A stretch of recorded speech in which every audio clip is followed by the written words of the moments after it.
Wedding season चल रहा है और आप भी अगर प्रोक्रिएट पे वेडिंग इनविटेशंस बनाते हो या वेलकम साइन बोर्ड्स बनाते हो या फिर फैशन इलस्ट्रेशंस बनाते हो तो ये वीडियो आपके लिए बहुत हेल्पफुल होने वाली है। और ये मेरे मोस्ट फेवरेट 10 ब्रशेस हैं जो मैं बहुत ज़्यादा यूज़ करती हूँ अपने तकरीबन हर एक इनवाइट के अंदर, और ये आपके काम को बहुत ज़्यादा आसान बना देते हैं। लेकिन उससे पहले मैं आपको याद करवा दूँ कि अगर आप मेरे चैनल को पहली दफ़ा देख रहे हो तो प्लीज़ सब्सक्राइब कर देना। अगर वीडियो पसंद आए तो इसको लाइक ज़रूर करना और इस वीडियो को एंड तक ज़रूर देखना, क्योंकि मैं इसमें आपके साथ सारी टिप्स शेयर करने वाली हूँ। कौन से ब्रश को कब और कैसे यूज़ करना है ये तरीका भी आपको बताऊंगी। सो कोई पॉइंट मिस ना हो, इसलिए वीडियो को एंड तक देखना। Let's start the video. Okay, so here is the first brush which is here brush. अब हेयर ब्रश को कैसे यूज़ करना है उससे पहले बात कर लेते हैं कि आपने हेयर ब्रश को यूज़ कहाँ करना है। इस ब्रश से ना सिर्फ आप हेयर स्टाइल्स इजीली ड्रॉ कर पाओगे, बल्कि आप इससे मैरीगोल्ड गार्लैंड भी बना लोगे और इसके साथ साथ कर्टेन्स या ड्रेसेस के अंदर जो डिटेल्स ऐड होती हैं उनको भी आप इस ब्रश से इजीली ड्रॉ कर सकते हो। अब बात करते हैं कि इस ब्रश को आपने यूज़ किस तरह से करना है। तो ये प्रेशर सेंसिटिविटी पे काम करता है। अगर आप इस पे ज़्यादा प्रेशर डालोगे तो ऑब्वियसली ये मोटे और बड़े स्ट्रोक्स ऐड करेगा। Now let's just move to the second brush, which is wine brush. बात कर लेते हैं कि इसको आप कहाँ यूज करोगे। नाम से ही आपको पता चल जाएगा कि वाइन्स वगैरह ऐड करने के लिए आप इसको यूज कर सकते हो। बट अब इसके तरीके की बात करते हैं। अगर तो आपने प्राइमरी एंड सेकेंडरी कलर दोनों ही डिफरेंट सेलेक्ट किए हुए हैं तो इसमें कलर वेरिएशंस आएंगी। बट अगर आपने इसमें दोनों सेम कलर्स यूज किए हैं तो आप वाइन्स ऐड करोगे तो सेम कलर्स में ऐड होंगी। इसको मैं मोस्टली अपने इनवाइट्स में यूज करती हूँ क्योंकि ये बहुत ज़्यादा टाइम सेविंग है और बहुत हेल्पफुल भी।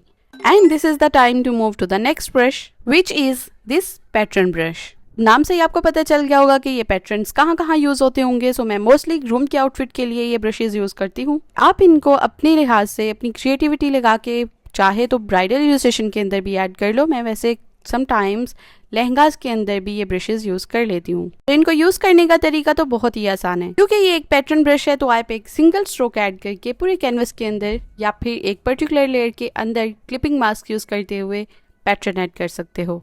Now let's move to the next brush which is water colour brush. इसको यूज करते हुए आप इजीली फ्लोरल बॉर्डर्स रेडी कर सकते हो। और अगर आपके क्लाइंट का बजट कम है तो आई विल सजेस्ट कि आप उनको ये वाला ऑप्शन तो जरूर दिखाया करो। वाटर कलर ब्रश है तो इसकी ओपेसिटी कम ही होगी। इसको टेक्सचर्ड लेयर के ऊपर या फिर प्लेन लेयर के ऊपर भी यूज कर सकते हो। और इसको यूज करने का तरीका भी बिल्कुल आसान है। ये भी हेयर ब्रश की तरह प्रेशर सेंसिटिविटी पे काम करता है, यानी जितना आप प्रेशर उस पर ऐड करोगे उतने बड़े और चौड़े और मोटे स्ट्रोक्स ऐड होंगे, और जितना आप उस पर प्रेशर कम रखोगे उतने पतले स्ट्रोक्स ऐड होंगे। सो ये लीव्स वगैरह भी मैंने इसी की हेल्प से ड्रॉ किए हैं। और अगर आप इनको आउटलाइन करना चाहो तो डबल स्ट्रोक ऐड कर सकते हो। Here is the sneak peek of how you can draw these leaves. And let me introduce another pattern brush जो मैं ज़्यादातर यूज़ करती हूँ वॉल्स वगैरह पे टेक्सचर ऐड करने के लिए या फिर फ्रेम्स वगैरह में टेक्सचर ऐड करने के लिए। And let's move to the next brush which is glitter brush. Glitter brush को आप यूज़ कर सकते हो एम्ब्रॉयडरी डिटेल्स वगैरह ऐड करने के लिए, या फिर आप इसको ज्वेलरी बनाने के लिए भी या ड्रॉ करने के लिए भी यूज़ कर सकते हो।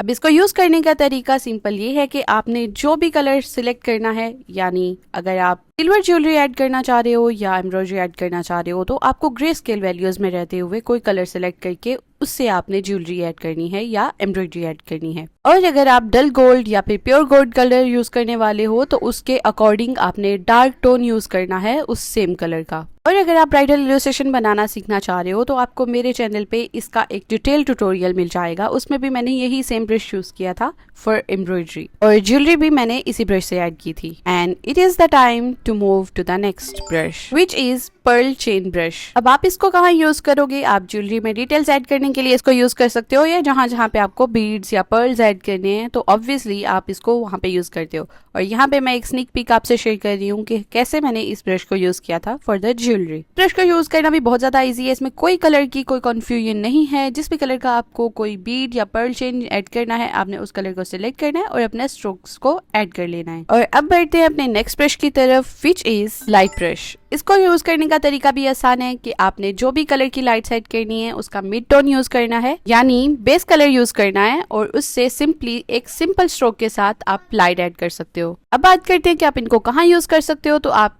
कैंडल लाइट के लिए इसको यूज कर सकते हो, या फिर टेक्स्ट वगैरह ऐड करने के लिए जिसमें आपको नियॉन इफेक्ट चाहिए। बट अगर आप ज्यादातर नियॉन इफेक्ट पे काम करने वाले हो या फिर आपको फेरी लाइट्स ऐड करनी है तो उसके लिए you can use light pen. और ये दोनों ब्रशेस प्रोक्रिएट के डिफॉल्ट ब्रशेस हैं जो आपको लुमिनेंस ब्रश सेट में मिल जाएंगे। And this is the time to move to the next brush. अब बात कर लेते हैं नेक्स्ट ब्रश की, which is snow gum brush. Again ये भी प्रोक्रिएट का ही डिफॉल्ट ब्रश है और ये आपको ऑर्गेनिक ब्रश सेट में मिल जाएगा। मैं मोस्टली इस ब्रश को लीव्स वगैरह ऐड करने के लिए यूज करती हूँ। इसको यूज करने का तरीका में भी सबको नहीं आता होगा। अब इसको यूज करने के लिए आपने सेकेंडरी एंड प्राइमरी कलर्स को सेम रखना है, लेकिन अगर आपको कलर वेरिएशंस चाहिए तो बेशक आप कलर्स के साथ प्ले कर सकते हो, बट आई विल सजेस्ट कि आप दोनों सेम कलर्स रखो एंड डार्कर टोन्स सिलेक्ट करो। और ये ब्रश मैं तकरीबन हर एक इनवाइट में यूज करती हूँ। There are few examples. अब बात करते हैं अगले ब्रश के बारे में, जो कि है दिस ओडियन ब्रश। अगेन ये भी प्रोक्रिएट का ही ब्रश है।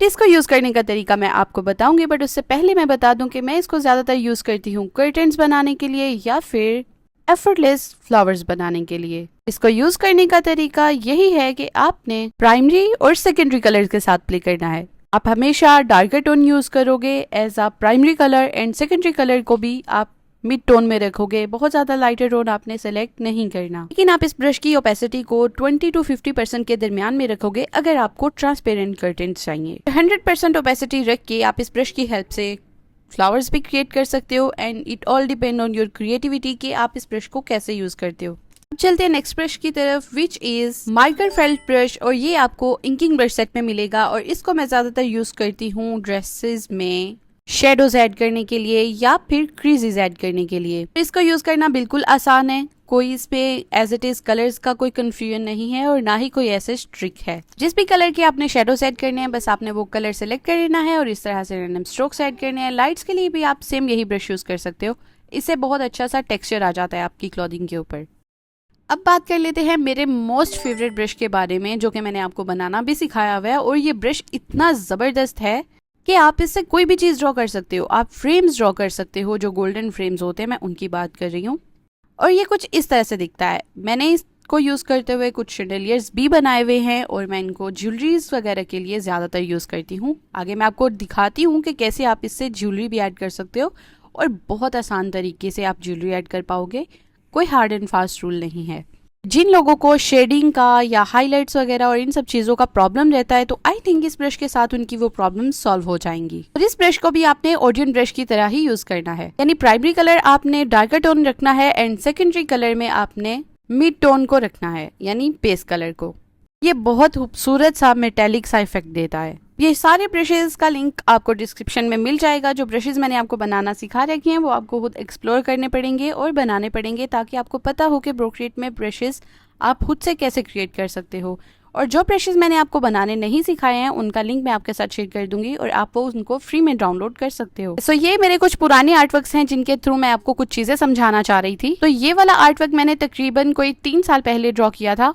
आप इस काम को कंपेयर करना मेरे नेक्स्ट काम के साथ और आपको अंदाजा होगा कि ब्रशेस भी हेल्प करते हैं, बट उसके साथ साथ आपको टिप्स भी पता होना जरूरी है, कब कौन सा ब्रश कहाँ कैसे यूज करना है। अगर आपको यही नहीं पता तो वो ब्रशेस आपके लिए बेकार रहेंगे। तो अगर आपने कोई पॉइंट मिस किया है वीडियो का तो दोबारा से वीडियो देखो ताकि आपको सारी सही से समझ आए। ये ब्राइडल इलस्ट्रेशन जो मैंने क्रिएट की थी ये तकरीबन 2.5 साल पहले की थी। उसके बाद तकरीबन 1.5-2 साल पहले मैंने ये वाला एक आर्टवर्क क्रिएट किया था जिसमें ब्रशेस की मुझे थोड़ी सी ग्रिप आ गई थी। और ये रहा मेरा मोस्ट रिसेंट वर्क जिसमें आपको सारे ब्रशेस यूज होते हुए दिखेंगे। अब चाहे वो लीफ ब्रश है यानी स्नोग्राम ब्रश, ग्लिटर ब्रश है, चाहे लाइट ब्रश है, एयर ब्रश हो या फिर एम्ब्रॉयडरी के लिए वो मेटेलिक सा ब्रश, एम्ब्रॉयडरी भी इसी से यूज की है। और यहाँ पे मैंने यूज किया था Odeon brush to create this chandelier. Again यही बात करूंगी कि अगर आपको ये नहीं पता कि आपने कब कौन सा ब्रश कैसे यूज करना है तो आपका काम आसान नहीं होगा, बल्कि आपके लिए वो मजीद मुश्किलें पैदा करेगा। और इन सब के साथ साथ प्रैक्टिस की जरूरत तो आपको रहेगी ही। अगर आपकी प्रैक्टिस नहीं है तो इम्प्रूवमेंट नहीं होगी। ये ब्रशेस आपको डेफिनेटली हेल्प करेंगे टू सेव योर टाइम। अब आप मुझे कमेंट सेक्शन में बताना कि आपको ये वीडियो कैसी लगी और कौन सा ब्रश आपका फेवरेट है। हो तो मुझे इंस्टाग्राम पे भी फॉलो कर सकते हो, ये रहा मेरा इंस्टाग्राम अकाउंट। और इस वीडियो को तो लाइक जरूर कर देना और मुझे बताना नेक्स्ट वीडियो किस टॉपिक पे चाहिए। Will see you in the next video. Till then bye bye.